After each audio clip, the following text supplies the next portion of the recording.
Today we're going to look again at a book that you read. I don't know where you find the time to do all this reading, because I struggle with that. So what did you read this week? Yes, so over the weekends I try to at least put half an hour to an hour to read. And that's the thing I think most people struggle with. They want to read, they know they should read. But they take this big, thick book and they say, they can't start. So where do one start? And these days there's various options. Sometimes I just look at an email. It's people like Tim Ferriss, Eric Creer, which I am going to quote today, or Seth Godin. They have short pieces that actually daily, it's just an idea that can pop up daily that you can learn. Otherwise, alternative is Audible, it's ebooks. While you're in the car, podcasts. While you're in the car, on your way to Joburg and back, you can actually listen to half a book. You already consumed half a book.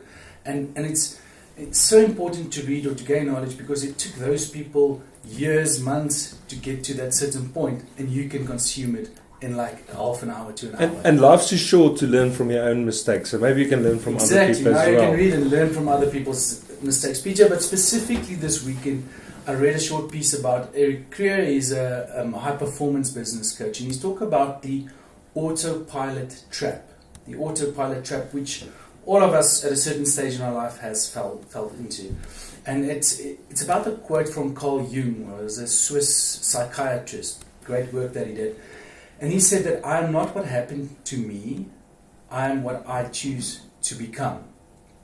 And most people, I think, during the day, when you wake up and on your way to work, you don't actually think anything before you get to work. You take the same road, you eat the same breakfast, you have the same routine, so you don't really think about, where you are going. And it's very different, especially in our finances, to make sure that you have a conscious goal, conscious effort for each specific day. So to get out of that autopilot.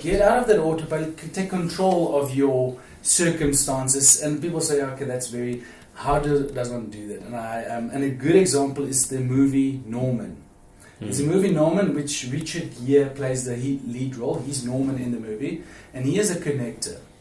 So each day his job is to connect to people. So he has a clear goal that he needs someone in the Russian embassy who can close a nuclear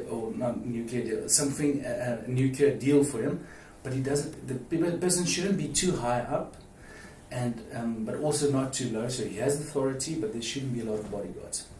So then he will go and investigate, where does this person stay, where does this person move, his daily actions, and he will try to bump into him in order to connect him to someone else. So in essence, Norman has a very clear goal of who he wants to meet that day, while for the other person it was purely an accident bumping into Norman, but this person had control over the whole day, and this person purely bumped into him.